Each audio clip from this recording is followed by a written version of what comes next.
All right. So has anybody in this room heard of BPF before? Excellent. And how many of you are using BPF at the moment? Okay, a few hands. I suspect that more of you are using BPF at the moment, and you just don't know it yet. All right. So one of the big names in this whole BPF space, eBPF, is Brendan Gregg from Netflix, and he said a couple of cool things about eBPF.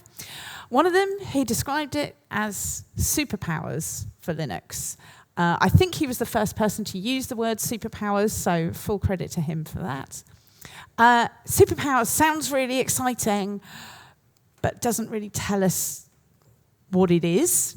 So he also said that eBPF does to Linux what JavaScript does to HTML.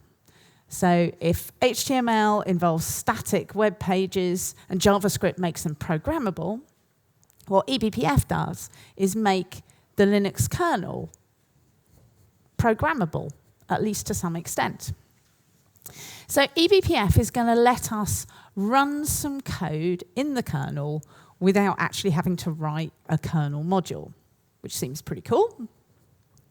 So when I was first looking into this, I thought, well, if I'm in user space and I'm going to run some code in the kernel, there must be a system call involved here. And there is, and it's called BPF. And documentation is actually really cool, and quite often the man pages tell us lots of things. So pretty much the highlighted parts of this slide are the agenda for this talk. We're going to talk about the kind of things that you can do with BPF, and we'll look at some of the operations that you can do with the BPF system call. I'll probably talk a bit interchangeably about BPF and extended BPF. So BPF originally started off for filtering network packets. And then it was extended. A lot of the things that we'll see today are part of these extensions. Both forms of BPF involve writing programs that are going to run in the kernel, which sounds a bit scary, so the kernel is going to verify these programs to make sure they can't crash. And we get some helper functions and some ability to share data structure between our program that's going to run in the kernel and user space that can talk to that, or these are the mechanisms that it uses to talk to the kernel program. So if we want to write one of these eBPF programs, we could write it directly in eBPF bytecode, which is kind of like machine code, but obviously we're humans, and we probably don't want to do that. So we can instead use C. How many of you have written code in C before? Quite a lot of you, excellent.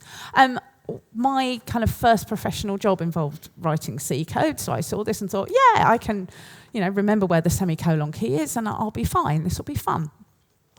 I didn't know what Clang is. I wasn't familiar with the Clang compiler. It turns out it's part of a project called, or a set of projects called LLVM. Apparently, LLVM does not stand for anything. I don't know where they got the name from. I imagine that they were playing a game of Scrabble and they just pulled some letters out of the bag. I don't know. But that's the name of this set of modern compilers and toolchains, one of which is Clang. So Clang is going to compile our C code into eBPF bytecode. One other thing you may hear about with eBPF is this just-in-time compilation. So that converts this eBPF bytecode into native machine code. And nearly all the time there's like a one-to-one mapping between the bytecode and the machine code, so that part is easy. All right, so I've said lots of words, and I think it's, I want to start thinking about actually writing some code in eBPF. How would I go about writing Hello World as an eBPF program? So one thing I remember from my C programming days is that toolchains can be really, really painful. So I was very pleased to find a thing called BCC, which makes BPF programs easier to write, and that sounds like a very helpful thing. So what BCC is going to give us is a wrapper around the BPF system call. It's going to give us a wrapper around the compilation part, the LLVM and Clang compiler. And it's also giving us some front-end functions for writing the user space part in Python or Lua or C++. So this is actually something to remember here. We're going to write some C code that's going to be generated into eBPF code running in the kernel. And we're going to write some user space code that can talk to it. So the user space code in my example is going to be in Python, and it's going to be talking to the C code that's going to run in the kernel. And my Python code also has to do the job of getting that C code compiled and put into the kernel. And I'm going to use BCC to make that happen. Right, so if I can figure out how to switch screens, we will. Yeah, let's make this a bit bigger. Okay. Oh, my virtual machine has stopped. Right. Oh, hopefully not stopped. Hopefully I'm just. Ha! How annoying. Okay, this will just take a minute while I bring up the virtual machine, but I should be able to write the code while this is happening. Okay, let's make this a bit bigger too. Big enough to see? Yeah? Okay. Right. So I'm going to write the C code. This is Python. My script is in Python, but I'm going to write the C code in a string in my Python code. I'm going to write a function that I'll call hello, because it's going to be hello world. These all take a pointer variable that I'm going to ignore. And I'm going to use a convenience function. What's it called now? BPF trace print k. And we'll just say, hello, Paris. I have to remember semicolons. I've been writing too much Go code. Okay. So that's kind of my hello world, or sorry, that's my hello world function for the kernel side of things. I have to write some code to compile that, and BCC makes that super easy. I can just say, pass in my program as text. I have to give it some, I have to say when is this program going to be executed. We'll talk a bit about what can trigger BPF programs in a little while. But for now, I'm going to have this trigger whenever the clone system call gets called. I'm going to use that with something called a kprobe, which is a hook in the kernel. And my event is going to be the system call clone. And whenever that happens, I want to call the function called hello. And then finally, I'm going to use a BCC convenience function to get the tracing, so the hello Paris that gets written into a location we'll see shortly. This is the user space reading that back out again. Okay, so if I'm lucky, oh no, come on. If I'm really unlucky, this will never come up, and that would be really bad. But it does do this sometimes. There we go. Okay, we're in business. Right.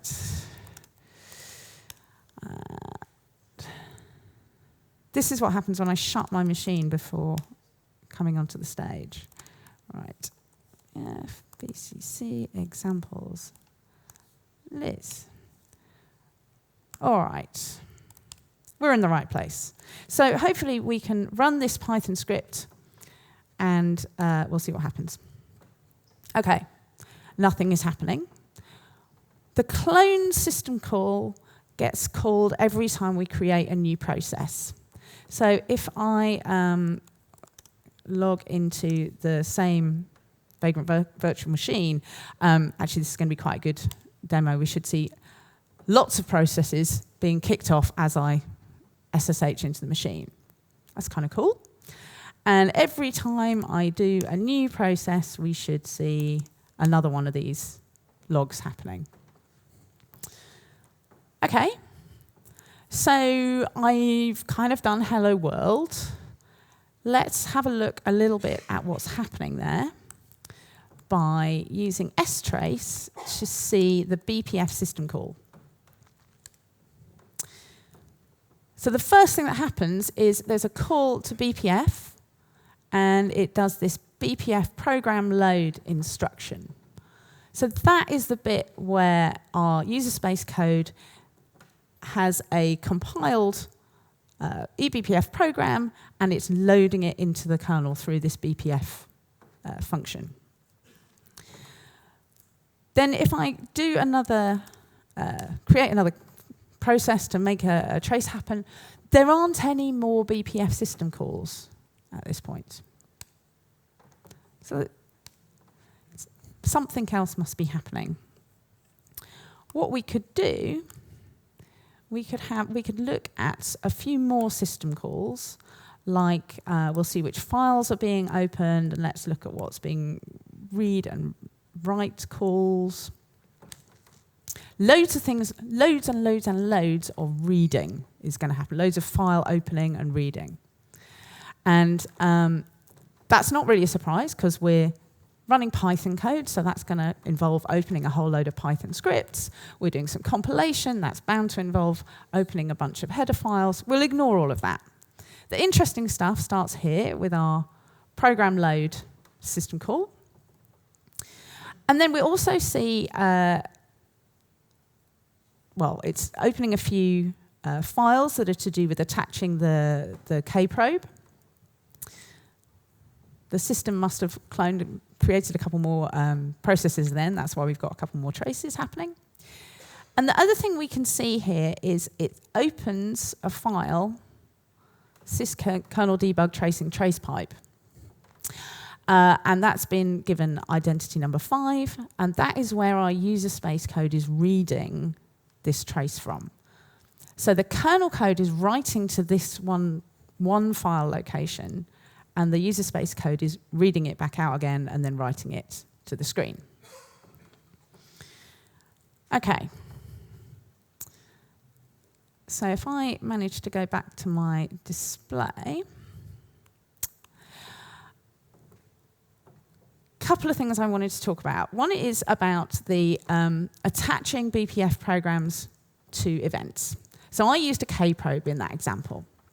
So kprobe is the point where you enter. There's also retprobe, which is where you return from a function call inside the kernel. You can also have events happen on entering or exiting user functions. That's uprobes.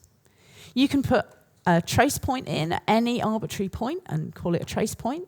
You can trace network packets. That was the whole original point of BPF, was to be able to inspect network packets. And in fact, there's a whole bunch of other places that we could attach BPF events to, or where we can use to trigger running an eBPF program. Another thing that BCC gives us is a way of implicitly defining what the event is just through the name of the function. So if I were to go back to mirroring displays and let's just stop this. If I were to change the name of this function to kprobe, I can't type, kprobe sysclone, I can actually take this line out altogether, and it should, if I've spelled that correctly, let's just run it without any stracing, it should still work. Yeah. So that's a kind of neat thing that BCC is giving us with the names of functions. Let's go back to this. Right. So we saw the tracing going to this one file location. And kind of by the name of that file, it's pretty clear that there is one of these. And that's not going to be very useful if we want to have multiple eBPF programs, if we want to do different things, if we want to have different user space programs interacting with different eBPF programs. They can't all go through one central pipe like this. So actually for production use, you probably won't use that trace printk function. You'd be much more likely to use eBPF maps. So maps are a shared data structure. This is one of the core differences between BPF and the extended version eBPF, was the addition of these maps. So it's a way of having shared data structures that you can read and write in user space and in kernel space to get information between these two parts. There are lots of different types of these maps, but they are all basically maps. They are all key value data stores. So when we do that clang compilation step, we're actually producing an object file. It looks like a regular, ordinary ELF object file, and it not only creates the eBPF bytecode that we talked about, it also defines any of these maps that we might want to use. So we're going to have this object file. We've already seen how the BPF system call was used to load a program into the kernel. We also will see shortly how any maps that we might define get created. We have some kind of step that attaches the BPF program to an event. We've seen that happen already. And then there are going to be more BPF system calls that can do the kind of update, delete, looking up data from these maps. If we want to read or write data from user space into these maps, we do it with the system call. If we want to read or write data from the kernel side, we're going to do it with some convenience functions that we'll talk about later. BCC, again, is going to make this super easy for us, so we can do as simple as declaring the map with this BPF hash, and then it automatically gives us some data structures in Python for accessing the map data. So let's have a go at that. Right, let's kill this. Right, so I'm not going to have the tracing anymore, but what I would like to do is create a counter for the number of times we hit the clone system call. So I'm going to need a counter variable, and I'm going to have a key. I'm going to use 56 as my key because that happens to be the ID for the clone system call. I'm going to need a pointer. Okay. And then I can look up the, if I want to look up the current value associated with a key,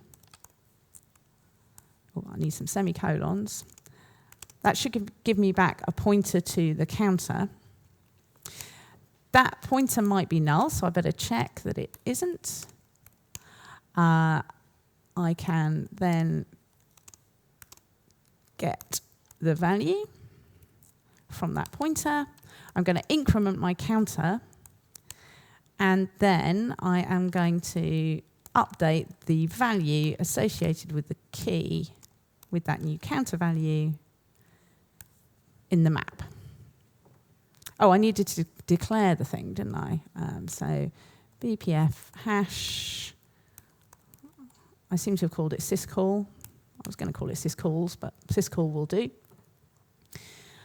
Okay, so this is BCC making it really easy to declare the map structure, and it's also giving us these convenience functions for reading and writing from the kernel side. If we want to read it from the user space side, that trace print that I've just deleted is actually a blocking call, but what I'm about to do isn't blocking, so I need a loop, and I'll sleep for a couple of seconds every time. And then I can print syscall. That's the name of my data structure, and we want the items in it. Okay. I think that looks broadly right. We'll soon find out. Okay. Okay, it hasn't complained, so maybe that's working. And every couple of seconds, it's going to print out the current contents of that data structure. There's nothing in it yet. But if I do something to create a new, well, to create the clone system call to be run, we should start seeing that updated. So that's my key, 56, and the value is 1. Maybe I'll create a few more. We should start seeing that going up. Okay. So that's kind of showing how the map works. I could make this a little bit more interesting by, gone the wrong way. I could have the same kind of function, but I could also track exec.ve. So this is when a program gets run. And we'll have a different counter for that. And now we should see 2 sets of counters, one for 56 and one for 59. So there was my sysclone function, and I've just basically copied it, but renamed it to exec.ve, so that should trigger when I have an exec.ve system call. And I have a different counter. I've used 59 here because that happens to be the ID for exec.ve system call. And I could just make this a little bit kind of nicer by saying for key value in this, let's have line equals da-da, line plus equals syscall. I think I can do, actually, I think I can do this format. So this would be key value and v value. And I want to print that out as well. Okay, let's see whether my Python is going to work. Okay, it's compiled and loaded the function. And yep, okay, the spacing's not great, but yeah, so we should see, we're probably cloning and execing every time there's a one-to-one mapping. What would be interesting is if I run a container, so we'll run Nginx in the background, because I think I've got that loaded. And we should see a whole load of clones and exec.ves happening inside the container, which kind of relates to some of what Dan's been showing us this morning, and about how containers are just processes, right? eBPF has visibility to everything that's happening across the whole kernel. So it can see these containerized processes just as well as it can see a non-containerized process. Okay. So that was kind of using maps. We've also seen some helper functions here. We saw trace print k earlier. This is the kernel, the functions we can call from the kernel side that make it easier for us to interact with user space through things like maps. There are convenience functions for doing things like getting the current process ID, getting the current thread ID. The BPF map, create element, update element, what have you, we didn't actually need to see those because BCC gave us a nice wrapper around those. Actually, we could, though, just take a look at the BPF system calls for those. Let's run the same thing, but we'll just have BPF.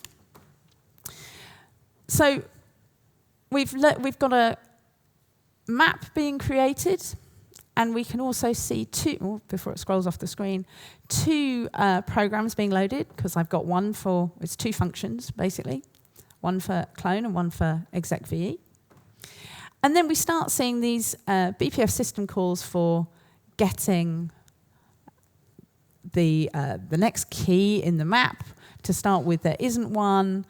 At a certain point, some processes have been created on the system, and it's able to get a result from the next key, and then it can do things like look up the next element and so on.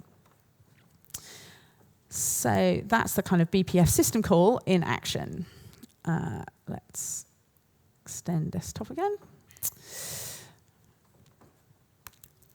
I also talked a little bit about verifying. So we need to know that our BPF code isn't going to crash the kernel, because crashing the kernel would be really bad. So we want to make sure this code is safe to run. And this is where we talked earlier about it being restricted C code.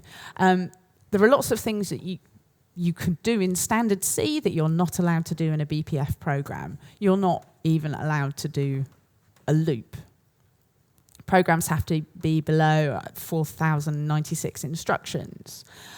The verifier will check that the program will definitely run to completion. And it also requires you to check for pointer dereferences. So in my program, I had a deliberate check for making sure that the program was non-null before I dereferenced it. If I just comment that out, that is totally valid C, right? It would crash, or it could potentially crash, but it's totally valid C and would compile in a normal C compiler. But if I try to run that, let's do it without the strace, it doesn't, we get an error message. And actually BCC gives some quite helpful messages when it's unhappy, when the compiler is unhappy. And basically saying, you may want to, or you may have to, check that your pointer is non-null before you can dereference it. So that's the verifier forcing us to comply by these rules of BPF.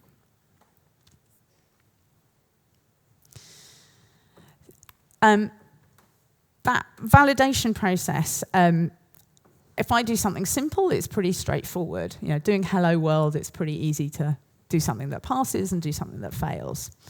There's a really great blog post, if you're interested, by Jeff and Andy from the NCC group, where they have written lots and lots of eBPF code, and in this blog post they describe some of the ways they've had to kind of cajole the eBPF validator into doing things that should be valid. So I quite like this quote about the validator's muse being a fickle miscreant with a very short attention span. So that's some further reading should you be interested. All right, so I started off by talking about superpowers. And, you know, I think I've shown you how you could go about starting to write eBPF programs yourself. So maybe that's equipping you with some of those superpowers. But you don't have to write your own code to take advantage of BPF and eBPF. There's actually a large number of existing tools that do some really cool things with BPF. The first time I saw this diagram, I thought it was trying to explain what BPF is, and I was horribly confused and scared by the whole thing on the slide. What it's actually doing is it's enumerating a whole load of tools that have been written already that you could use. You can find them all in like BCC and BPF trace in GitHub. And the point of this diagram is really to show how many different places in the kernel BPF can get involved. There are all sorts of places you can hook in, and subsequently all sorts of things that you can observe through BPF. And because it's running in the kernel, it's really, really fast. So all these kind of tools are improving observability in a really powerful way. Okay, but what has this got to do with containers? We are, after all, at Container Day. So I said before that I thought that perhaps more of you were using BPF than you realized. The reason why I'm pretty confident about that is that if you're using Docker and you haven't changed the defaults, you'll have been using the default seccomp profile. And actually, modern seccomp is called seccomp BPF. It's not eBPF, it's the regular kind of BPF, the packet filtering kind of BPF. And it can be used to blacklist or whitelist which system calls you're allowed to use. Unless you've taken steps not to run it, if you're using Docker, you probably are using seccomp because it uses it by default. But beyond that, I think we're going to see a huge explosion in the use of eBPF for infrastructure code and containerized and distributed systems. A few examples. I mean, I've just shown you a list of some of the BPF example tools that exist. And they're powerful in part because they have access across the whole kernel. But there are also some projects that specifically look at using eBPF for container or Kubernetes purposes. There's a project called Kube Control Trace, which allows you to trace what's happening inside a particular pod. There's the Falco project, which is under CNCF, which uses eBPF for kind of observability. Kind of talks about security, but it's only security in the sense of observing events, because what you can't do with eBPF yet is change the result. You couldn't prevent the event from happening, except for some small limited cases like seccomp. A few references to take forward. If you want to play with eBPF, iovisor.org is a great place to start, and the corresponding GitHub repo has BCC and BPF trace, both of which are super useful. Brendan Gregg, his website full of really, really useful blog posts and interesting background. And then finally, there's an O'Reilly book in development by David Calavera and Lorenzo Fontana. I've seen a little preview extract of that, and I think it's going to be really good. With that, I hope that has given you a little insight into some of the eBPF superpowers that you can take away. So thank you very much.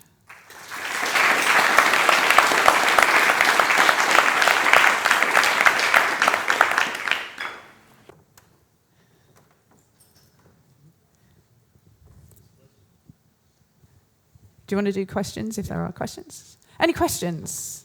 I see a question over there.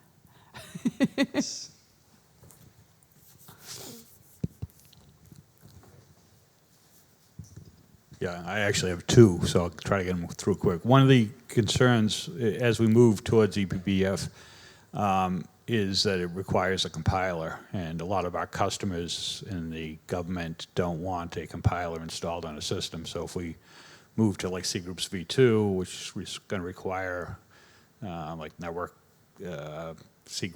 elimination of network C groups, and supposed to replace it. Do you know if there's any effort to make pre-compiled versions of BPFs? I have read a blog post about somebody doing some experiments around trying to do that. And one of the problems that you have is you need to compile it for the exact kernel version that you're running on. So you have a distribution problem as well as a compilation problem. So I think it's a problem that people have kind of started to recognize. I don't think there's any fully baked solutions yet. Yeah.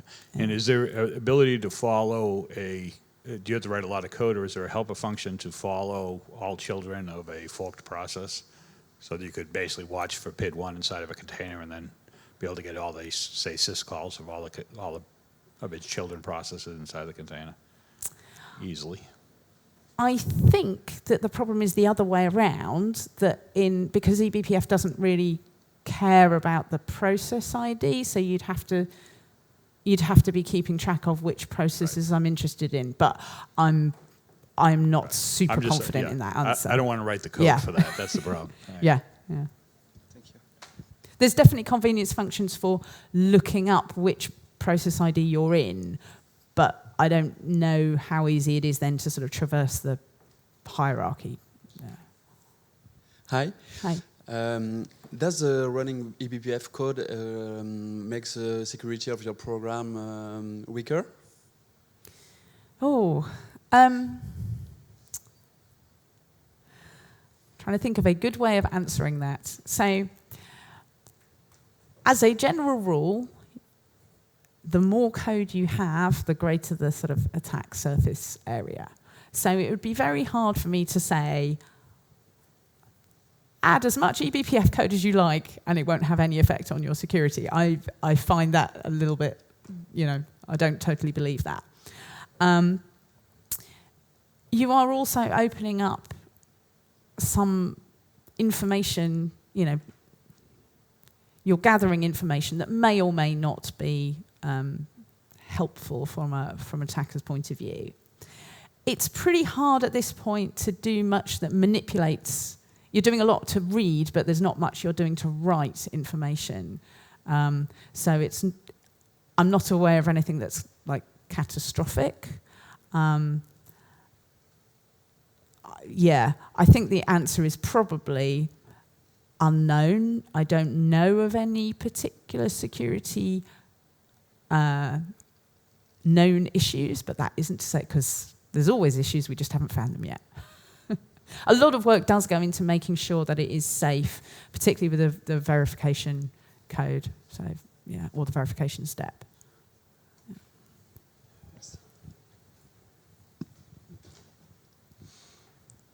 Du coup, il y a d'autres questions? Non? Bon, thank you very much. Thank you.